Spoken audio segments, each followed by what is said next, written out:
ఒక మనిషి గట్టిగా గురకపెట్టి నిద్రపోతుంటే చాలామంది మంచి నిద్రలో ఉన్నాడని భావిస్తారు.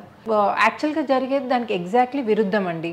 అయితే ఇంకోటి ఇక్కడ గమనించాల్సిన విషయం ఏంటంటే 80% ఆఫ్ ద స్లీప్ డిసార్డర్స్ అసలు డయాగ్నోసే కావు.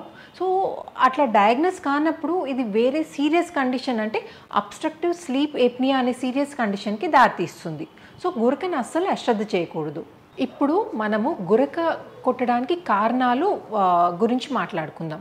ఫస్ట్ ఏంటంటే మన నోస్ ఆర్ జా ఆల్టర్ అయి ఉండడం, లేకపోతే ఎయిర్వే బ్లాక్ అయి ఉండడం, లేకపోతే మన గొంతులోని మసిల్స్ వీక్ అయిపోవడం వల్ల, లేదా ఒబీస్ పేషెంట్స్లో బాగా లావు ఉన్న పేషెంట్స్లో ఏమవుతుందంటే గొంతులో టిష్యూ ఎక్కువైనందువల్ల కూడా ఈ గురక ప్రాబ్లం రావచ్చు.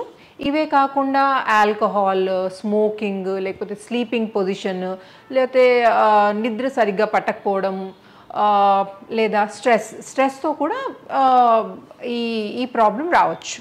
ఈ గురకకి హోమ్ రెమెడీస్ గురించి మాట్లాడుకుందాం. ఓకే, ఫస్ట్ది ఏంటంటే సైడ్కి పడుకోవడం.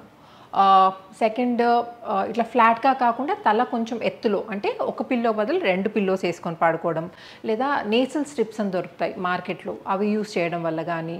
అండ్ ఇంకోటి ఒబీస్ పేషెంట్స్, అంటే బాగా లావు ఉన్న వాళ్ళు కొంచెం వెయిట్ తగ్గించుకోవాలా. అండ్ ఆల్కహాల్, స్మోకింగ్ ఇవి కంట్రోల్ చేయాలి. ఇవి కాకుండా సెడేటివ్స్ అంటే నిద్ర పడడానికి కొందరు ఫ్రీక్వెంట్గా ట్యాబ్లెట్స్ తీసుకుంటుంటారు, అది కంట్రోల్ చేయాలా. అండ్ యాంటీ స్నోరింగ్ ఎక్సర్సైజ్ కూడా ఉంటాయండి, అవి కూడా ప్రాక్టీస్ చేయొచ్చు. ఇవి కాకుండా మెడికల్ ట్రీట్మెంట్స్ అనుకోండి, మీరు డాక్టర్ గారిని సంప్రదిస్తే ఏమైనా అలర్జీస్ ఉన్నాయనుకోండి, అలర్జీస్కి ట్యాబ్లెట్స్, మెడికేషన్ ఇస్తారు, దానివల్ల కంట్రోల్ అవుతుంది. లేదా డీవియేటెడ్ నేసల్ సెప్టమ్ అని కూడా ఒక కండిషన్ ఉంటుందండి. దాంట్లో ఏంటంటే నేసల్ సెప్టమ్, ఈ నేసల్ బోన్ అనేది వంకరగా ఉండేసరికి ఏంటంటే వాళ్ళు ముక్కుతో కాకుండా నోట్తో గాలి పీల్చుకుంటూ ఉంటారు.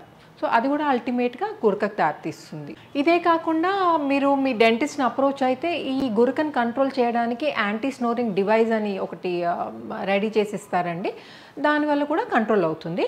సో ఈ వీడియోలో చూపించిన విధంగా మనము ఏం చేస్తామంటే, మీరు డెంటిస్ట్ని అప్రోచ్ అయినప్పుడు మీ పైన కింద పళ్ళ అచ్చులు తీసుకొని మీకు ఒక అప్లయన్స్ రెడీ చేసిస్తారు. దాంట్లో ఏంటంటే ఈ పైన కింద పళ్ళకి తొడుగుల్లాగేసి ఒక స్పెషల్ కాంపోనెంట్ ద్వారా ఏం చేస్తారంటే ఈ కింద దవడని ఒక 2 to 3 mm ముందుకు వచ్చేలా ఫిక్స్ చేస్తారనమాట.